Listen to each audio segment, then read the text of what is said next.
कि oxidation state है वो समानुपाती किसकी होती है, En की होती है। या मैं ऐसे कह दूं कि En है वो समानुपाती किसकी होती है, ऑक्सीडेशन स्टेट की होती है। किसी भी परमाणु की ऑक्सीडेशन स्टेट अधिक होती है तो उसकी विद्युत भी अधिक होती है। जैसे मान लो, जैसे अपने कहीं Mn है, Mn की ऑक्सीकरण अवस्था Mn है वो +2 से लेकर +7 तक ऑक्सीकरण अवस्था दर्शाता है। तो Mn +2 में है या +3 में है, +4 में है, +5 में है, प्लस मान लो Mn +6 में है और Mn +7 में है। तो जैसे जैसे ऑक्सीकरण अवस्था बढ़ती जाती है वैसे वैसे आकार है छोटा होता जाता है।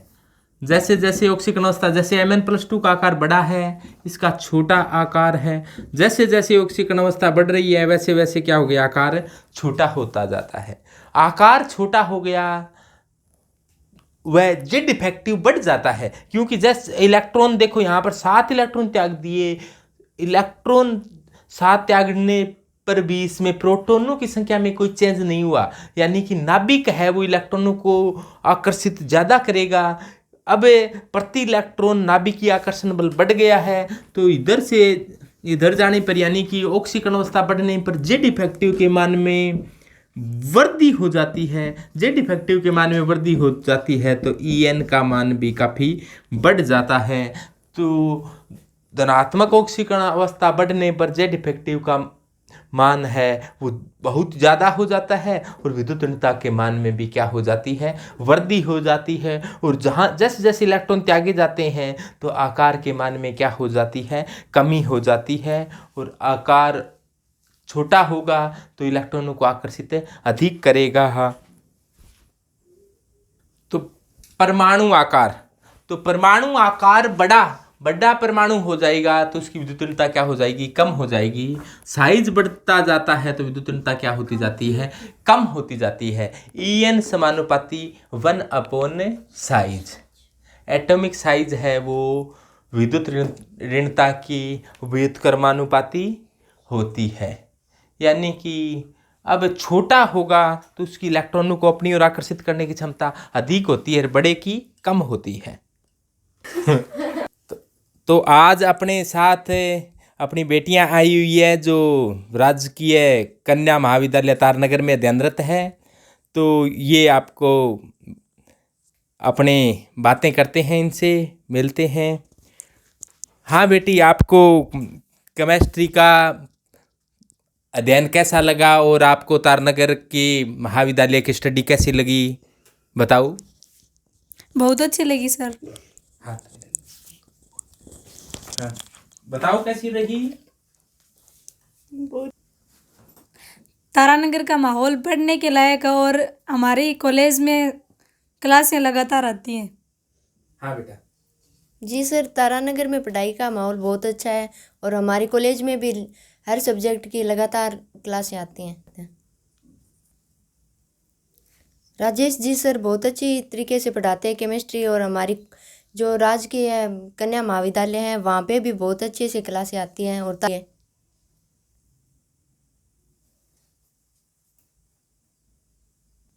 विद्युत ऋणता हाइब्रिडाइजेशन यानी कि संकरण पर भी डिपेंड करती है।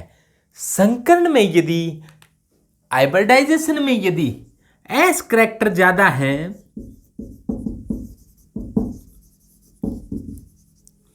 एस गुण प्रतिशत एस गुण ज्यादा है तो उसकी En क्या होगी, ज्यादा होगी। जैसे मान लो sp3 संकरित कार्बन की En होगी वो होती है 2.5, और यदि sp3 संकरित कार्बन में s करैक्टर है वो कितने हैं, s है वो 25% है, यानी कि 4 में से 1 s है। तो s 25% है तब इसकी विद्युत ऋणता क्या है, 2.5 यानी कि 2.5। यदि s का मान बढ़कर हो जाए sp3 सॉरी sp3 की बजाय sp2 हाइब्रिडाइजेशन हो जाए। sp2 हाइब्रिडाइजेशन हो गया, इसका मतलब एस करेक्टर है वो 33% एस करेक्टर हो गया, यानी कि 33.33। तो अब इस कार्बन की जो En होगी वो बढ़ जाएगी, 2.75 हो जाएगी, यानी कि sp2 हाइब्रिड कार्बन है उसकी En है वो 2.75 पे होती है। यानी कि एस करेक्टर जैसे ही बढ़ा तो अब En भी क्या होगी, बढ़ गई। और जैसे मान लो एस करेक्टर 50% हो जाए, यानी कि हाइब्रिडाइजेशन है वो sp हो जाए, तो sp हाइब्रिड कार्बन है, तो कार्बन की En क्या होगी, वो और ज़्यादा हो जाएगी 3.25, यानी कि 3.25 के आसपास हो गई। यानी कि जैसे जैसे प्रतिशत एस करेक्टर बढ़ते हैं वैसे वैसे En का मान क्या हो रहा है, बढ़ रहा है। पहले 2.5 था जब sp3 हाइब्रिडाइजेशन था, sp2 हुआ और sp हुआ, तो हाइब्रिडाइजेशन पर भी कार्बन की En डिपेंड करती है। एग्जाम्पल के तौर पर लें अपने, जैसे एथेन है, तो एथेन में कार्बन का हाइब्रिडाइजेशन sp3 होता है, तो इसकी En होती है वो 2.5 होती है। इसके अलावा यदि अपने sp2 हाइब्रिडाइजेशन का एग्जांपल लें, जैसे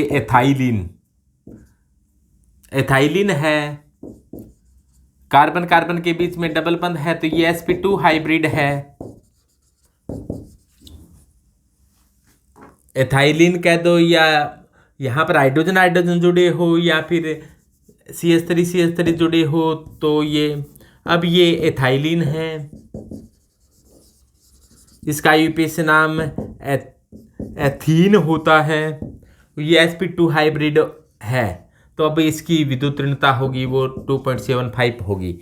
और यदि sp हाइब्रिड हो जाए, यानी कि कोई एल्काइन हो जाए, एल्काइन का मतलब कार्बन कार्बन के बीच में ट्रिपल बंध, यहाँ पर जैसे कोई R हो तो ये एल्काइन है, R की बजाय H हो तो ये एसिटिलीन होती है, या अपने इसको एथाइन कह दें, या इसको सामान्य भाषा में एसिटिलीन कहा जाता है। इस कार्बन का हाइब्रिडाइजेशन sp है, तो इसकी विद्युत ऋणता होती है वो 3.25 होती है, यानी कि हाइब्रिडाइजेशन चेंज होने पर En भी चेंज हो जाती है।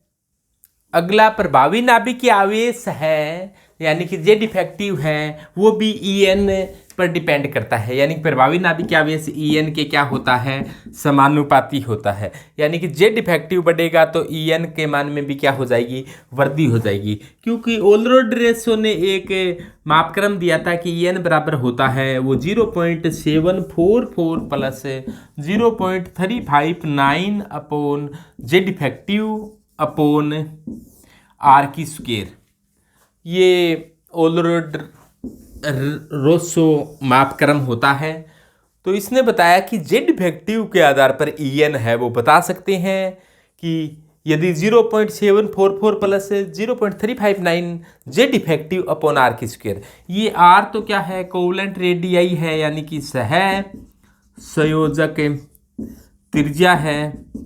और जे डिफेक्टिव क्या है, जे डिफेक्टिव इफेक्टिव न्यूक्लियर चार्ज है, प्रभावी नाभिकीय आवेश है। और प्रभावी नाभिकीय आवेश जे डिफेक्टिव की गणना है वो Z माइनस सिग्मा से की जा सकती है। और सिग्मा क्या होता है, एक परिरक्षण नियतांक होता है, परिरक्षण नियतांक होता है। Z क्या होता है, एटॉमिक नंबर होता है, Z एटॉमिक नंबर होता है, और सिग्मा परिरक्षण नियतांक होता है। तो Z defective Z minus sigma से ज्ञात कर सकते हैं। और Z डिफेक्टिव प्रभावी नाभिकीय आवेश है, तो नाभिक द्वारा प्रति इलेक्ट्रॉन लगाए गए आकर्षण बल को ही प्रभावी नाभिकीय आवेश यानी कि Z डिफेक्टिव कहा जाता है। और Z डिफेक्टिव है वो En के ओलरेड रेशो के आधार पर ये सीधे समानुपाती है, यानी कि En बढ़ेगा तो Z डिफेक्टिव का मान भी क्या होता है, बढ़ता है।